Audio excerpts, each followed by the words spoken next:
നല്ല വിളവ് ലഭിക്കാൻ NT18 അല്ലെങ്കിൽ മലാസിയൻ പോലുള്ള അത്യുൽപാദന ശേഷിയുള്ള ഒട്ടുതൈകൾ തന്നെ കൃഷിക്കായി തിരഞ്ഞെടുക്കുക. 1/2 മീറ്റർ ആഴമുള്ള കുഴികളെടുത്ത് മേൽമണ്ണും ജൈവവളവും ചേർത്ത് വേണം തൈകൾ നടാൻ. നല്ല നീർവാർച്ചയുള്ള മണ്ണാണെന്ന് ഉറപ്പുവരുത്തുക. തൈകൾ നടുമ്പോൾ ഒട്ടുസന്ധി മണ്ണിന് മുകൾ നിൽക്കാൻ ശ്രദ്ധിക്കണം. ഇത് തടി ചെയ്യുന്നത് തടയാനും വേഗത്തിലുള്ള വളർച്ചയ്ക്കും സഹായിക്കും.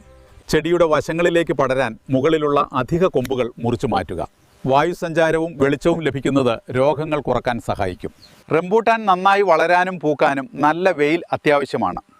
തണലില്ലാത്ത തുറസായ സ്ഥലം നോക്കി വേണം തൈകൾ നടാൻ. റംബൂട്ടാന് സ്ഥിരമായി ഈർപ്പം ആവശ്യമാണ്. പ്രത്യേകിച്ച് പൂക്കുന്ന സമയത്തും കായ്കൾ ഉണ്ടാകുമ്പോഴും കൃത്യമായി നനയ്ക്കുന്നത് വിളവ് വർദ്ധിപ്പിക്കും. ചെടിയുടെ ചുവട്ടിൽ കരിയിലകൾ കൊണ്ട് പുതയിടുന്നത് ഈർപ്പം നിലനിർത്താനും വേരുകൾക്ക് തണുപ്പ് നൽകാനും സഹായിക്കുന്ന മികച്ച മാർഗമാണ്.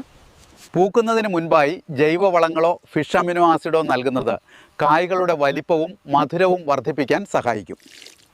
കായ്കൾ പഴുക്കുമ്പോൾ കായീച്ചകളുടെ ആക്രമണം തടയാൻ ഫെറമോൺ കെണികളോ വലകളോ ഉപയോഗിക്കുന്നത് വിളവ് സംരക്ഷിക്കാൻ അനിവാര്യമാണ്. ശരിയായ പരിപാലനത്തിലൂടെ റംബൂട്ടാനിൽ നിന്ന് മികച്ച ആദായം നേടാം. കൂടുതൽ കൃഷി അറിവുകൾക്കായി ഈ ചാനൽ ഇപ്പോൾ തന്നെ സബ്സ്ക്രൈബ് ചെയ്യുക.